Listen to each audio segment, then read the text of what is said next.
Welcome, everybody.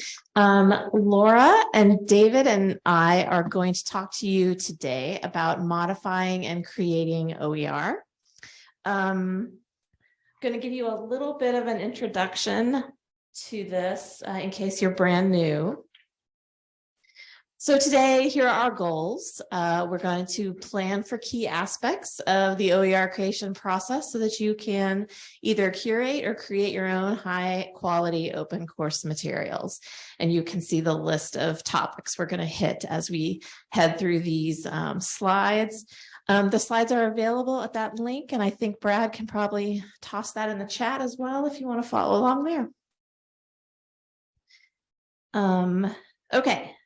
Definition. Open educational resources, OER, are learning, teaching, and research materials that have been released by the author under an open license that allows any user to retain, reuse, revise, remix, or redistribute the material without seeking copyright permission. So this is a big change from traditional scholarly publishing. OERs include a wide range of materials used in the context of teaching. Things that you might use in a course to help your students learn. So what does it mean to modify or create an OER? Because OER have been released with an open license, which is also referred to as a Creative Commons license, you have the permission to adapt that OER, combine parts of it with other parts, and add your original content to it. So we're going to talk a little bit more about that later, about how you can recognize when something has an open license. We're going to start today with sort of a case study from my friend, Dr. David Stumbo. And so I'm going to pass, or you have your mic, you want to turn that on? And he's going to talk through his experience working with OER in the class. Thanks, Kelly. I need the, no, yes. Okay, well, hello and welcome, and thanks for joining us. I'm Dr. David Stumbo. I'm over at the College of Justice, Safety, and now Military Science. So we have a long acronym there. And my home is within the Department of Safety and Security. So a while back, I learned about the OER grant and applied for it and got it. And the grant is to develop a textbook, an e-textbook. That's my goal.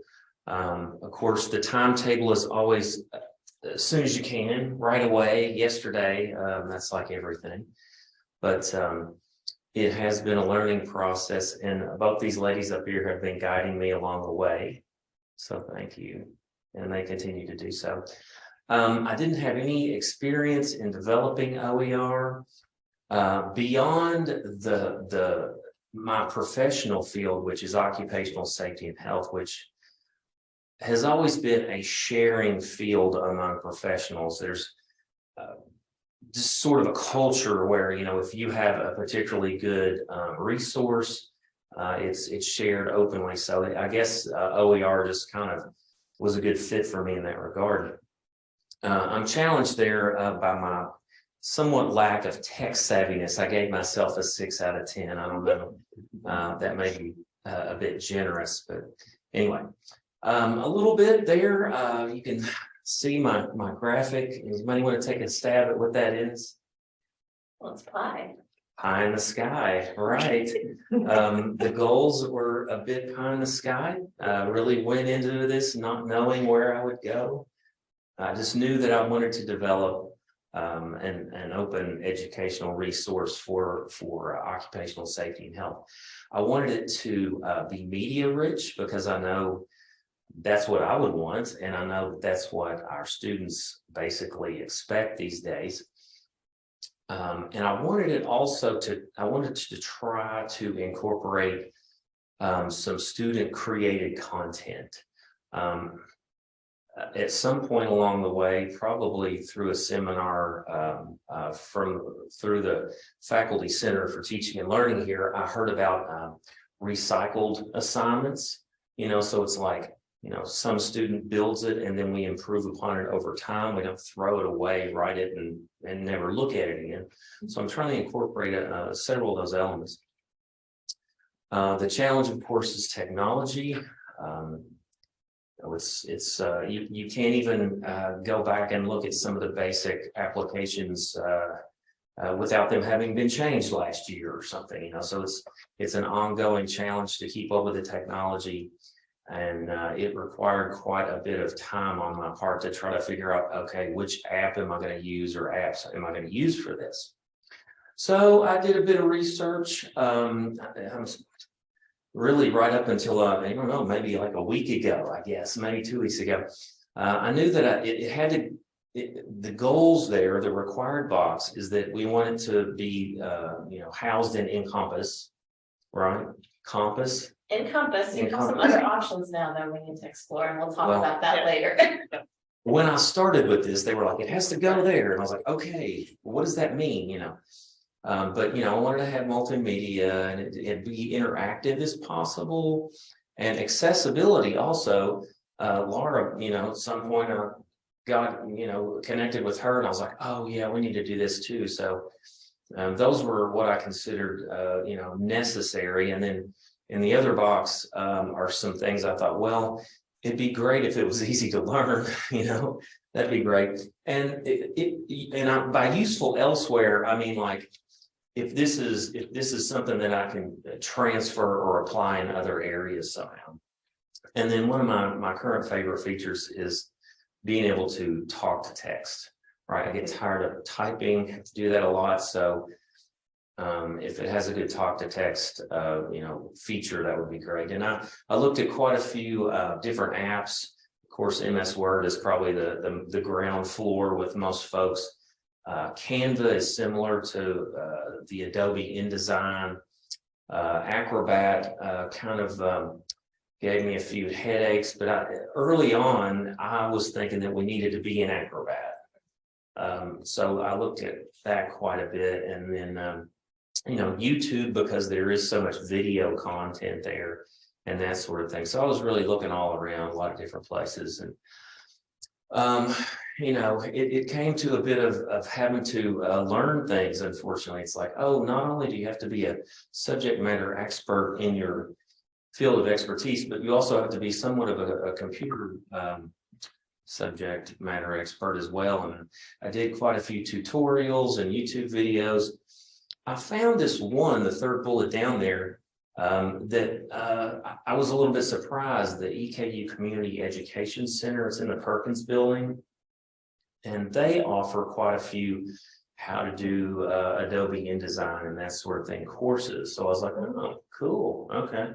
The Lexington Public Library had this amazing bunch of, it's housed under LinkedIn, but it had tons of stuff on Adobe InDesign and Canva and whatnot. And all you have to do is get a library membership, which I did, So, and I think, you don't have to be in Fayette County per se, contiguous counties, right?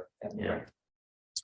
Anyways, did a lot of digging around, and ended up coming back around to PowerPoint, which is kind of funny. It's like, all that I learned a lot about InDesign. I am using Canva for a newsletter, so it's not a total waste of time. But I came back to PowerPoint and I was like, okay, look, I'm really good at PowerPoint. I use it all the time. And they've added more and more features. It's got talk to text. You can embed video. The list goes on. So, and another thing I like about it in terms of interactivity, just like it seems like most of the Microsoft platforms, you can insert comments. So, you could grade something with comments, student could see it, and, just checked off a lot of boxes.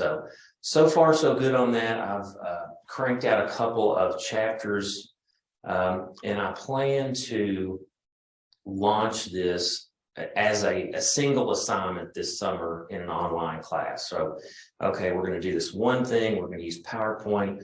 Hopefully it will be used for the textbook, for the OER. So, and we'll probably have to do some troubleshooting there, but that's the goal. That's the plan. That's where we are.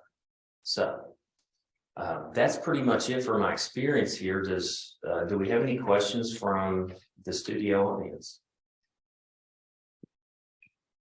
I don't have questions, but I have lots of follow-ups. I want to follow up with this is your experience with Canva. I have definitely been using Canva a lot this semester, and I really do love it because it's so easy to train students on it as well, because it's very much just take the thing, put the thing in the picture. You know, it's very drag and drop and play. So coming from an Adobe experience myself, it's really complicated to teach Adobe suites to people who aren't tech savvy, because it's very complicated. There's a lot of moving parts. There's a lot of menus you have to shift through. But Canva, and one other thing I want to note is Chat GPT AI. Use that, because I've been using that a lot for our workshop flyers. I just tell it to, hey, write me a worksheet flyer on how to do step 1 through 6. Do this. And it summarizes it in a beautiful, elegant way. And I do some slight edits on it, and boom. But that's another application. When you mentioned Talk to Tech, that popped in my mind. Is like, that's something I've been using to help ease that workload.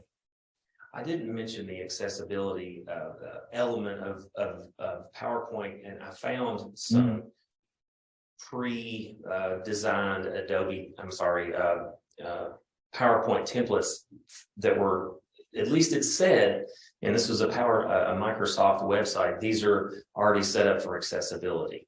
So that was nice. And of course, there's a checker as well, some sort of accessibility checker. So, but going back to Brad's 2 comments, number 1, yeah, Canva's pretty cool.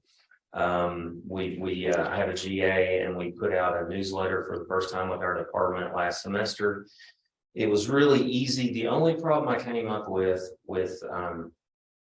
Canva was at one point we go, oh man, we should print some of these newsletters out as hard copies and take them to a couple of professional conferences. Well, then the hyperlinks are just text at that point, right? So doesn't translate, and there was some embedded video, so that wasn't going to work. So it was kind of like, you got to adapt it for hard copy a little bit. Not the end of the world. Chat, I don't know. GPT, yeah. GPT. I want to say TPG. What is that? Is that like a file format? Yeah. I'm not signing on to that one yet, man.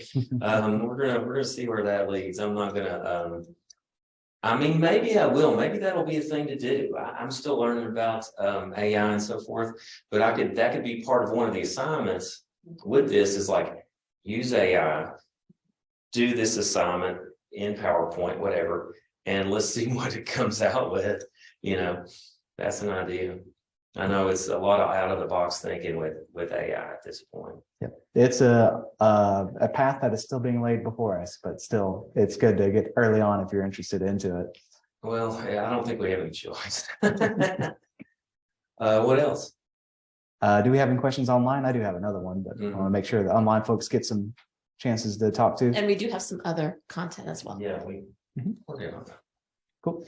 And for another thing I was going to say with the training sessions, one thing that I have a goal for the next year is to hire student workers that are available for one-on-one consultations with faculty that can train you on how to use Canva, that can sit down and talk to you in a simple way. That would be nice. So on demand, like workshops are great and all, but when they don't work in your timeline, you don't have time for it. Well, this is something you can schedule in advance. So if that's something that is interesting to you, of course, I have to self-promote our Tech Tools series, short 30-minute videos, or live sessions that you can attend for specific topics. But if there's anything specific, one of these platforms, let us know. We'll definitely curate something for you. I think that would be ideal. I wish I'd had that because I sat through a lot of 15 to 30-minute YouTube videos or whatever. Like, this isn't what I'm doing. It was close, but that wasn't it, whatever. So yeah, it's different to have somebody in front of you that can help you guide along. Well, if they know what you're specifically trying to accomplish, you can ignore tons of stuff, right? Just those Adobe suites. There's so much there that I didn't need.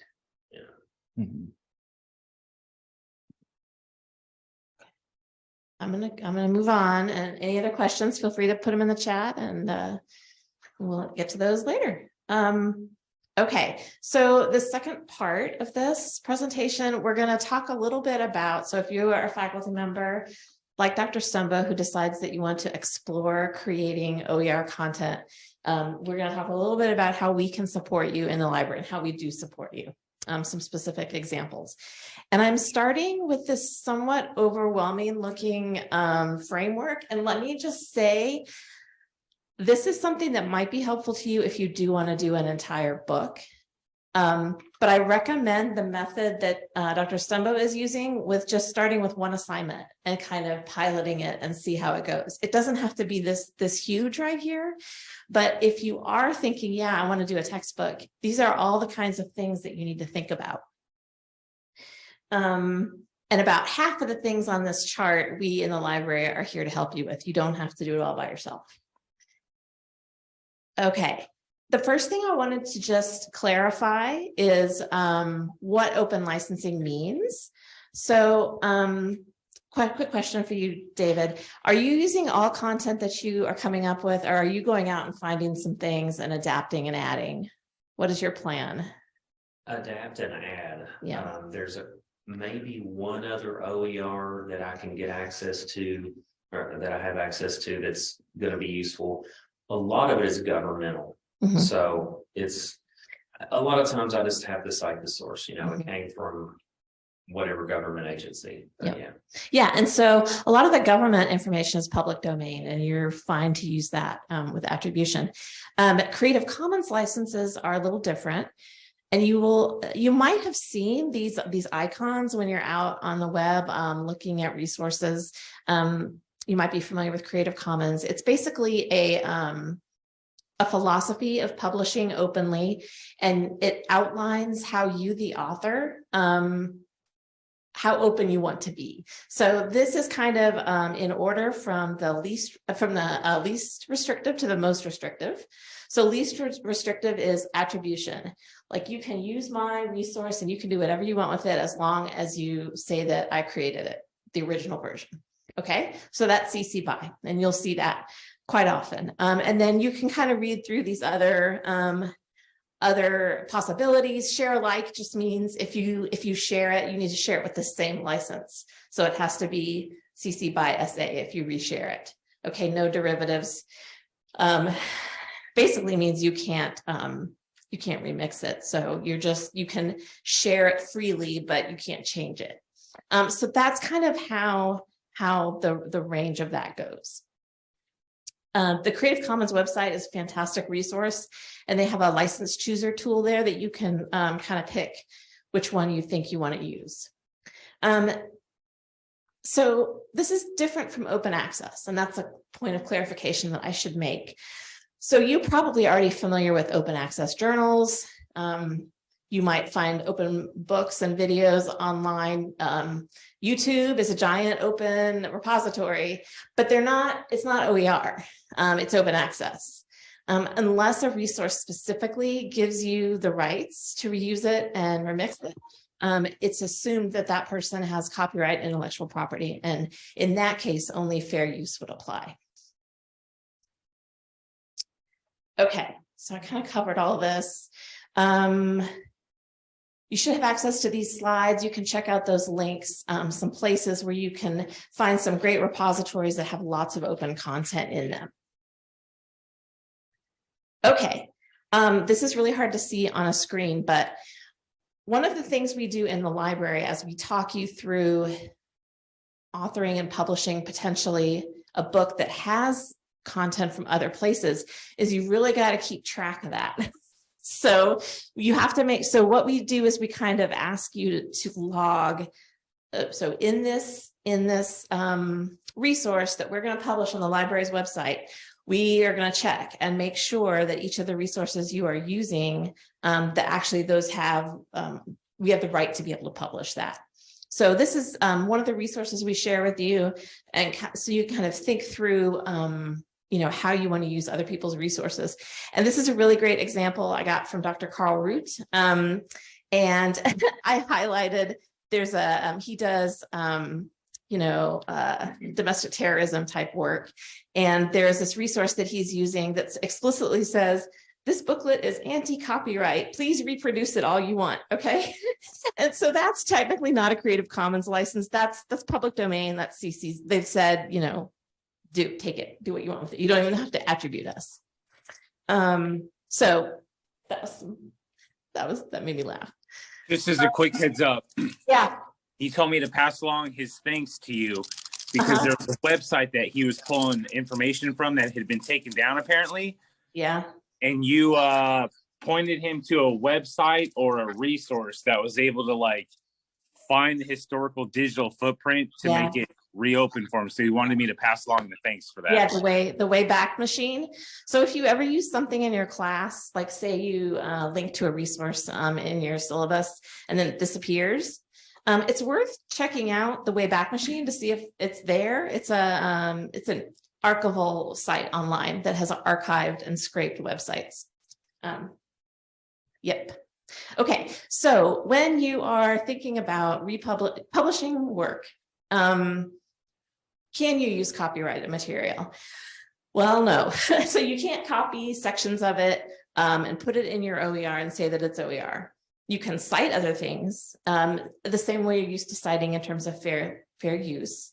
You can link to it, but you have to know, as I just mentioned, that whatever you link to might disappear if it's not in a stable place. And that includes YouTube. Those things go off there all the time. You can take the route of obtaining permission. You might be able to obtain permission from the author of work you want to use to include in your OER, and that's certainly, you can certainly try to do that. So that's just something you want to think about. Okay. Again, this is for doing a big book that you're going to publish, big thinking.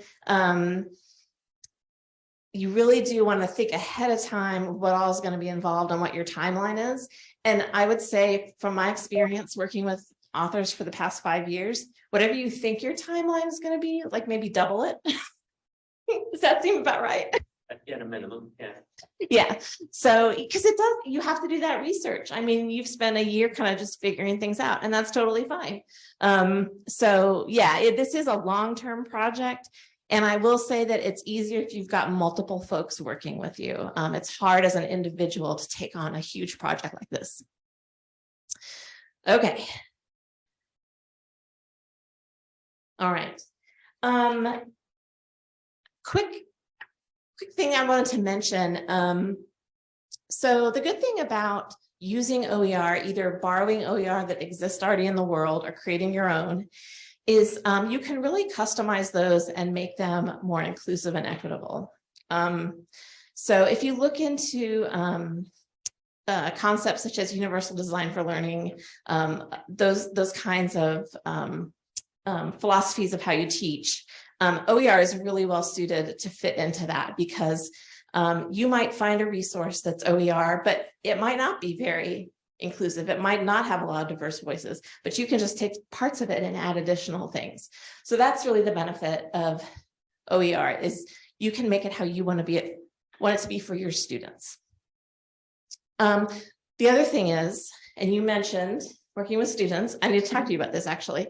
So there is part of open pedagogy is including student work potentially in your published work.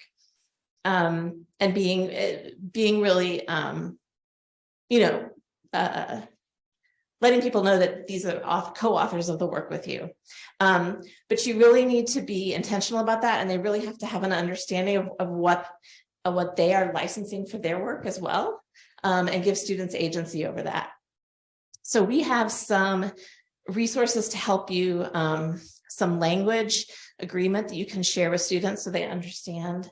And they can opt out. If they don't want to publish their recyclable assignment in your textbook, they don't have to. Like, that's kind of part of the open movement, is they can do the assignment that doesn't have to go ultimately in the resource. So I don't know if you thought about that part of it yet. I remember maybe a semester ago or so, I did start on, I actually piloted a little bit of an assignment, and I obtain some draft language from Yes. me. Yeah, it was like a release. Yep. It was a release form. Yep. Yeah. So, okay, I think that's it for me. Laura, are we on to you? Yes. Okay, now Laura gets to talk about all the nitty gritty. You want to take that? You want to This take is the fun stuff. Okay. All right, thank you, Kelly. So now that you've kind of heard an overview of kind of, copyright licensing considerations, So now we get into the nitty gritty of what you need to kind of think about as you are about ready to start drafting your OER content. So just a reminder, OER could be any format or file type. It does not need to be a traditional text-based textbook. It can be a website, it can be, a collection of Word documents, it could be a collection of videos, PDFs, images, a collection of images. It can be a variety of things. It can be, low tech, and with familiar tools, you can start, drafting your text in Word and Google. You don't have to be immediately thinking ahead, oh, it's going to be in a PDF format and I got to have it perfectly. So you don't have to think that far ahead. You start with what you know, Word and Google documents, if you're, working on text-based stuff. You also really want to think about what formats will be easier for others to use and edit. So that kind of goes back to what David was talking about earlier. He kind of went down the weeds of trying to learn Adobe Acrobat. It's just a really complicated piece of software. And is that something that you want to inflict on other people that might want to adapt any PDFs that you might have created? So you just really want to kind of think ahead too about if others are going to, if you're going to make your OER open for others to adapt, consider what is going to make it easy for them to, reuse and adapt for their own purposes. And also remember too that if you are adapting existing OER, that you may have to edit for multiple file types. You just kind of need to maintain that awareness of the different tools and techniques specific to the file formats that you're going to use. So also another really big consideration that it's really important to build this into the beginning before you start creating any content. It is so much easier if you think about accessibility from the beginning. So you want to make it a habit to incorporate accessibility practices at the beginning before you start drafting anything. For example, if you're drafting text-based documents, you need to think about, creating section headings that have a logical hierarchy, because screen readers rely on that to give structural, semantic meaning to text. You need to think about color contrast. If you're going to incorporate images or colored fonts or anything, you need to be thinking ahead to color contrast and be considerate. There might be people that are colorblind. It might not be able to recognize. It's like if you have color indicating meaning in an image, you need to have multiple ways of conveying meaning, not just based on color. If you have images, you need to be thinking ahead to drafting alternative alt text for images that describes what is meaningful about the image itself. That kind of goes back, if you remember that source log spreadsheet that Kelly shared earlier that had the column in there for you to go ahead and start drafting alt text, because that's just easier to kind of, again, do that from the beginning as you're going through and incorporating images. You kind of want to go ahead and start thinking about alt text as you are drafting this content. If you have videos, you need to be thinking ahead about transcripts and captions, which are two distinct things, right? Captions, closed captioning is for deaf and hard of hearing people. Transcripts, I can't quite remember the distinction, but there is a difference in what transcripts do versus captions. You can't think, oh, I've got transcripts for my video, that's sufficient for accessibility. You also have to think about closed captioning. In addition, if you have any links in your OER, you need to think ahead to making sure that link text is meaningful. Don't just say, click here, because that doesn't provide any meaning. Should people that might want to, click that link, they need to know where that link is taking them. So you want to make sure that any linked text describes where that link is taking you. So like on this slide here under resources, the linked text is telling you where you're going to be taken to when you click on accessibility checklist. You kind of know where you're going to be taken when you click that link. And I think John's got a question already.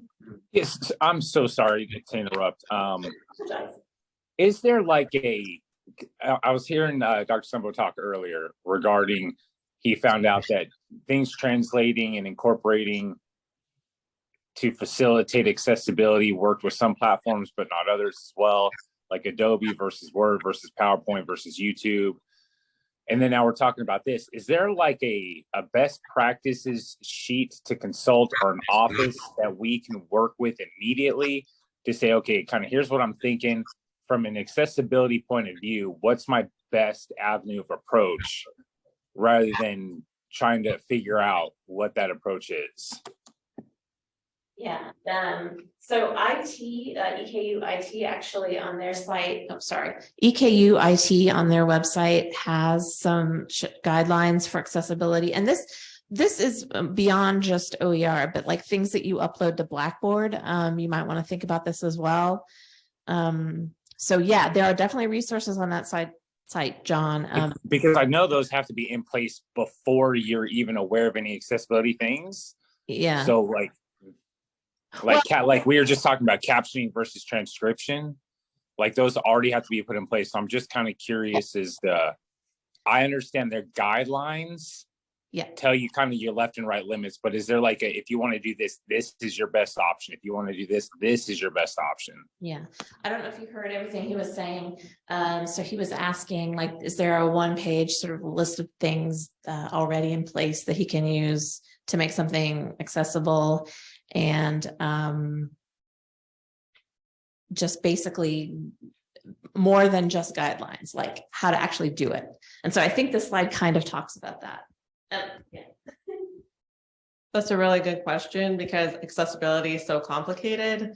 So on the previous slide here, that list under make it a habit to incorporate accessibility is really kind of like a really good overview of all the things you need to consider in terms of best practices and how to accomplish those things. That's where it gets really complicated. There's not like a one pager that's going to cover accessibility across the spectrum. It's going to be more like a one pager on what is semantic, what is that, like, section headers, how's that going to look? How do you do that? And that's going to vary. You do it in one way in Microsoft Word versus Google Docs versus PowerPoint. I mean, it's just kind of across the spectrum. It's just really going to vary. So that's kind of where these accessibility tools on this slide here will kind of help guide you. I personally find this Microsoft Office accessibility checker that's built into each, like Microsoft Word, Microsoft PowerPoint, that has been really helpful. They have really improved that. I mean, over like the past year, it's just, they provide really good, they'll scan the document for you.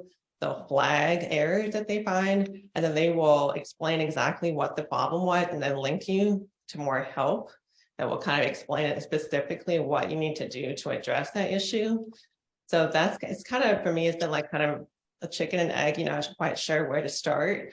So I prefer to learn about it by making errors to begin with, because that's really how I learn. That's where I found just getting, making a first step, making a first draft of like a book chapter and an image, and starting with that, running that through the accessibility checker, seeing what errors are flagged and how to fix that. That's what I found to be helpful. The tool is listed here. The web, that Andy accessibility testing tool, that's like a browser plugin. And so when you're on the website that you've been drafting, you can have Andy run a scan of that website, and it will flag any error that it encounters and tell you like kind of what the error was, and then it'll link you to more help on how to fix that. I've just talked about Microsoft Office. They built in accessibility checker that is built in to each product. So I think it's under like the review tab, check accessibility. It's just like right there. It's very visible, very easy to get to.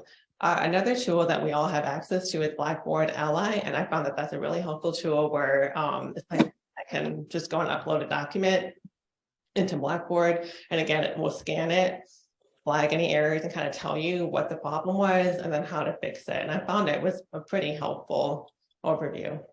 Yeah. And I'm going to mention one other tool that's not on this slide. If you're a big user of Google, and if you have shared Google Docs, or if you use Google Slides,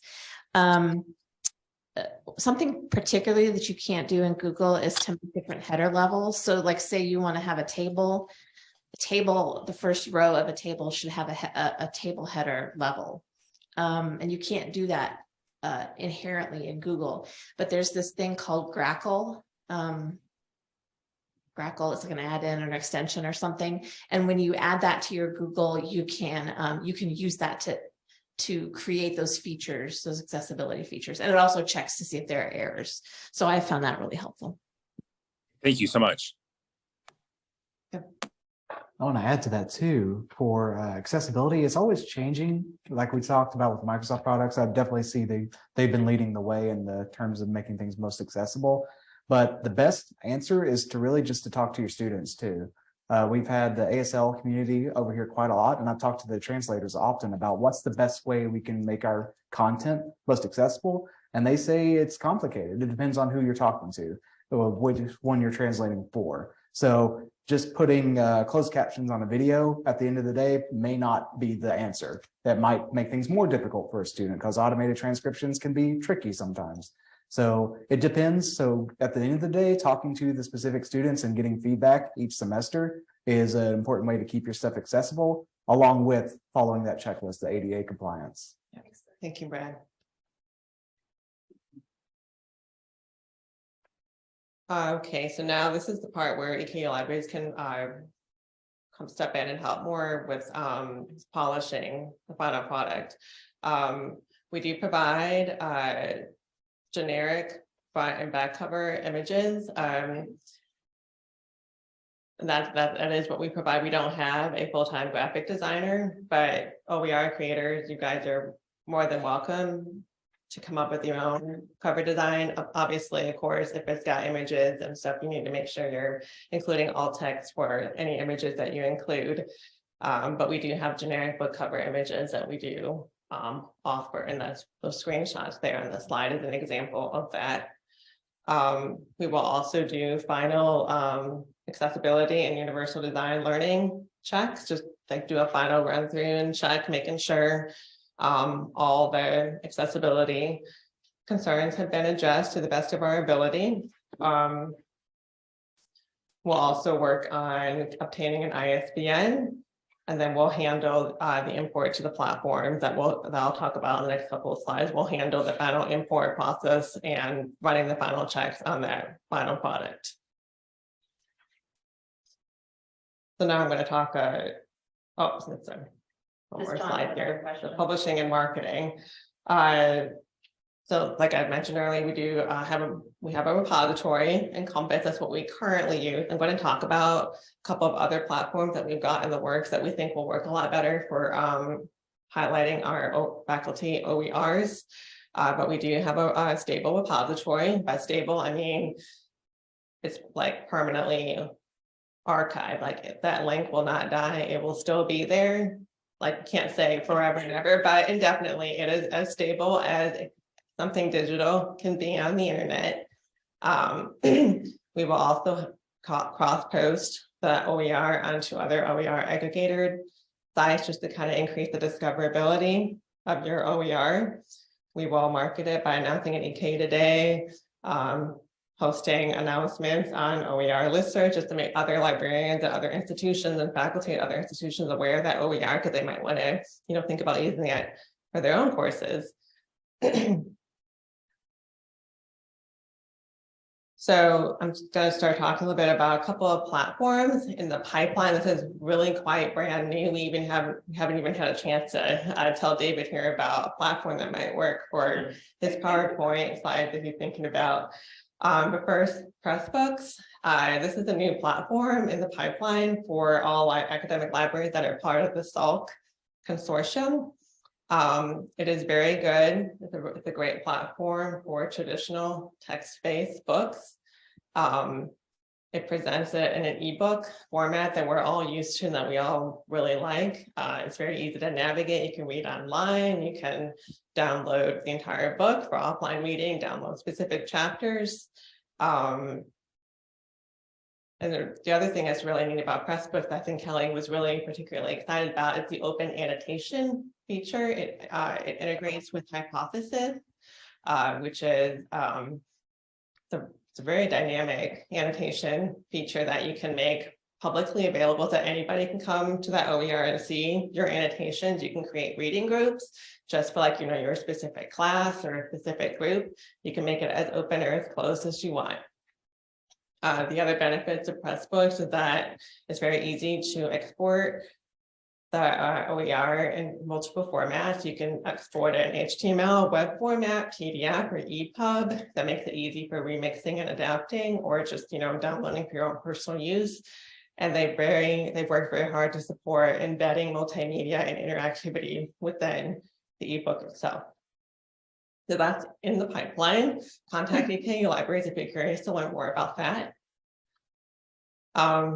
Manifold is another platform that we are looking into.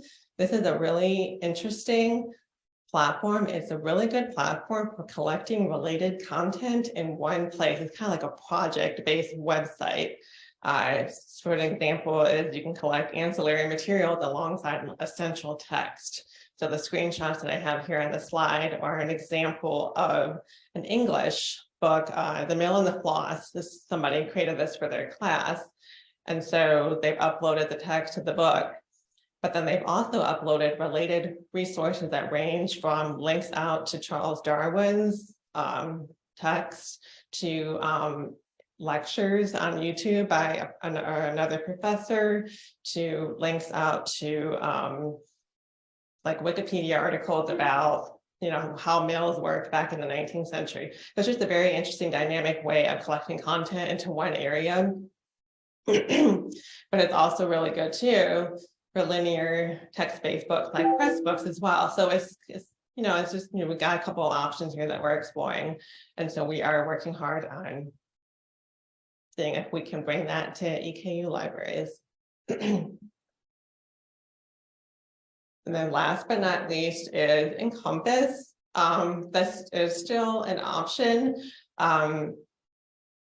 This is a platform that is built on a journal publishing platform. So it is built around kind of static PDF-based text, which is like really important for journal publishing because you want to preserve the scholarly record. It's great for digital preservation because we also host student scholarship and we highlight faculty scholarship on this platform. So it's very good for preserving content, but it's not a very dynamic platform like Pressbooks and Manifold is. So in this screenshot, for example, you can see that we've got an OER uploaded there. There's no way to interact with the text. You have to download the book in PDF format and read offline. You can't read that Commons book online. You can't interact and do annotation, like share annotations with one another on Encompass. It can export in formats like PDF or like whatever document was originally uploaded to the platform. And it does have some multimedia support. So we can create collections of videos and images, but it's not dynamic like Manifold where we can collect all of that stuff together into one collection. It's kind of like a more siloed presentation of content. So it's good for traditional text-based books, but as you can tell, I'm really trying to tell us we need to be using Pressbooks and Manifold instead. So I think that's all that we've got. Any questions for us? John had a question for a while, but he put his hand down. No, I forgot to put my hand down. Oh, okay.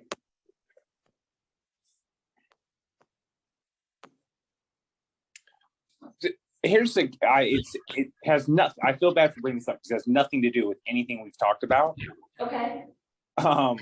So I understand that the advantages of developing our own from a pedagogical standpoint, from facilitating student learning to opening up resources for students on campus. Does the university get any incentive, say we do develop our own material? Does the university or we get any benefit from outside of our institutional walls? Like a financial benefit? Well, I don't see in that. I don't know. Right? No. We get points of pride, I guess. I mean, it's part of being a scholarly community. So you might get other faculty at other institutions using the book. Well, so the reason why I asked is I'm thinking about like SOTL, right? And I'm thinking about other ways that this can be promoted among faculty to either curate or develop resources to say, hey, the advantage of this extends beyond our university walls.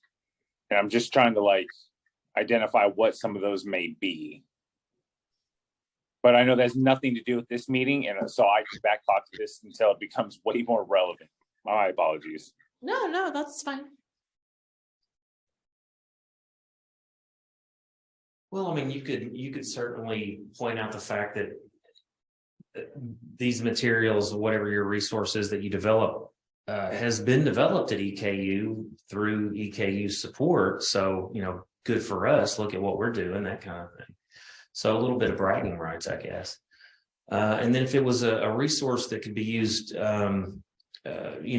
within a professional sphere, like mine could be used, I could share mine with a professional society or something like that and be like, here you go, guys, look what you have, this, it's free, use it as you will. So, what is that? At least with regard to tenure, you got your service leg of the stool. So that's a service and not just, scholarly. Well, and depending on the rules in your college, it could also be argued that it's teaching. I mean, it's pedagogy too, as well, the scholarship of teaching and learning type thing. So, Sure. I mean, there's actually, I have a matrix I can share with you. I think it's called the DOERS matrix, and it shows like all the different ways that faculty can report work that they've done with OER. So depends on your discipline, obviously. The other thing I was just thinking about for you. So the other thing is, so a lot of the stuff that you're doing is kind of like workforce development type stuff too, maybe? Yeah, I mean, because there's a OER aggregator called Skills Commons that would be great for. And then so like, saying, okay, look, state of Kentucky, we're putting stuff in this workforce development repository. So, I mean, there's lots of potential to think about other things beyond just your class or this institution. Maybe look at what other OER is out there in your content area and see what's being done with it.